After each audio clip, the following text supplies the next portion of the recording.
What is up, everybody? Bill with Honest Open Permaculture, Hop Farm, and this video is going to be about making a compost pile.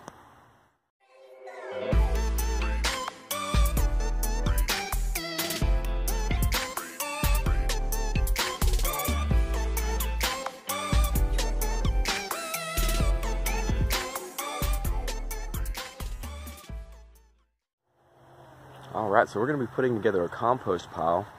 We're going to do it in the 18-day method, the Berkeley method, also the method that Jeff Lawton teaches, where you let it sit for 4 days. You put your compost pile together with all its different materials that we have here. Let it sit for 4 days, let it cook, and then turn it. And then every 2 days, turn it after that. So right now we're just going to do the initial build, and I'll take you guys along with me on every turn. We'll see what it looks like and what it smells like, what it's going through, the breakdown. I'll bring you guys with me through the whole process. But let's see what we got right now as far as materials we're going to be using to build this pile. Here we have a load of wood chips. I've taken most of this pile. These are some really good wood chips. They're not really thick, not really big wood chips. They were chopped down really fine. And there's also green material in here.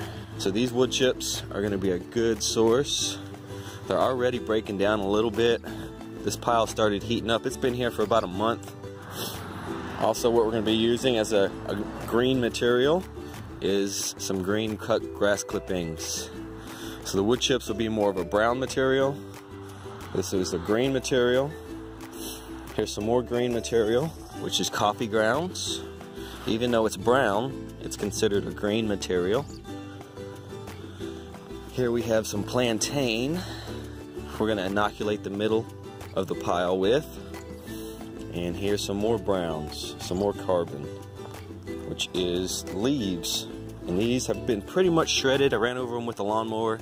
There still are a couple of big leaves in here, but most of them are shredded. So when we're talking about greens and browns, hey Whiskers, you climbing on the pile? Greens would be the more of the nitrogen, and browns is the carbon.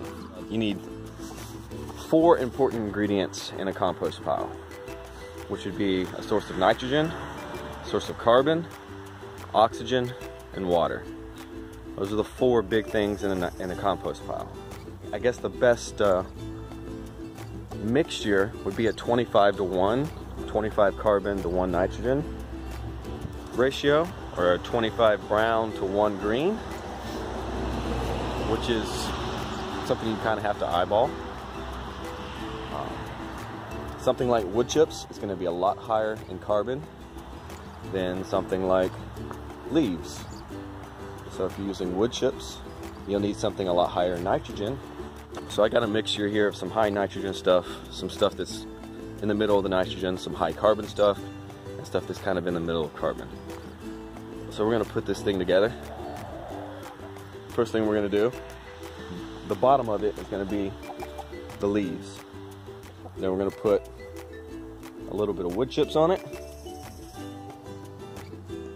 and then some grass, coffee grounds, and we're going to keep layering this compost pile. Let's do it.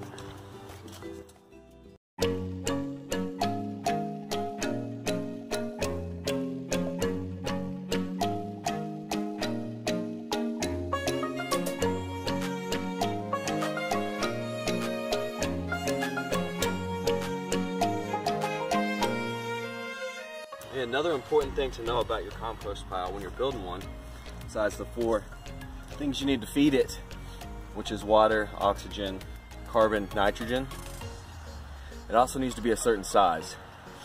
The smallest it can be is 1 cubic yard or 1 cubic meter, so 3 foot by 3 foot by 3 foot. You can also use animal manures as a nitrogen.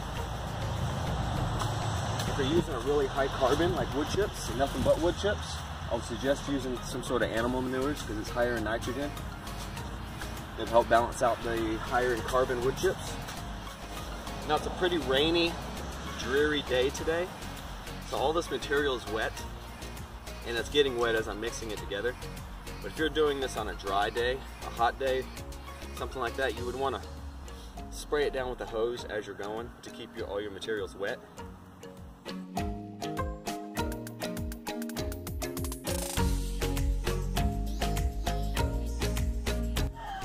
So I'm going to put a big pile of plantain, big pile of green material right in the middle. This big pile of green material acts as an inoculant. Will break down faster, will heat the middle of the pile up faster, and help start the process off faster. The composting process off. And I got all these plantain leaves just from out in the field, out in the yard, walking around the property. It's a very hardy plant. It grows pretty much year round. When it freezes, it pretty much just freezes in place. And when it thaws out, it starts growing again. It's still green when it freezes and alive when it thaws out. You can also use any other type of really green material to inoculate the middle of the pile like this. You can also use a dead animal, a small dead animal you can put in the middle. Will also inoculate the pile. Grass clippings are already starting to break down. I'm not sure if you guys can see any of the steam coming off it, but I definitely feel they're a lot warmer than everything else.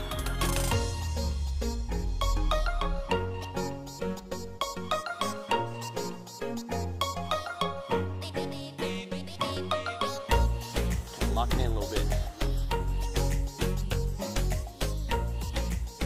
That's it. Alright, y'all. I'll give you a walk around. Let you know all the sides are pretty much the same. The pile's sitting about 4 foot tall, maybe a little bit taller. It's a good 5 to 6 foot wide. So this would be day 1. So on day 4, we're gonna come here and we're gonna turn it completely over. We're gonna take it from this spot, we're gonna move it right next to it, turning the outside into the inside, the inside to the outside. What that's gonna do is gonna help it cook again. By that 4th day, it should be cooking pretty good, it should be pretty hot in there. And by turning it, that's gonna kill off a lot of the bacteria. Their new bacteria that's coming in is gonna feed off the old bacteria that died, multiply quicker, break down the material into compost a lot quicker. So the size of the compost pile is recommended at least minimum 1 cubic yard, so 3 foot by 3 foot by 3 foot. This one that we built is about 4 foot high, maybe 4.5 foot high to 6 foot wide. So it's plenty of big to be able to heat up in the middle.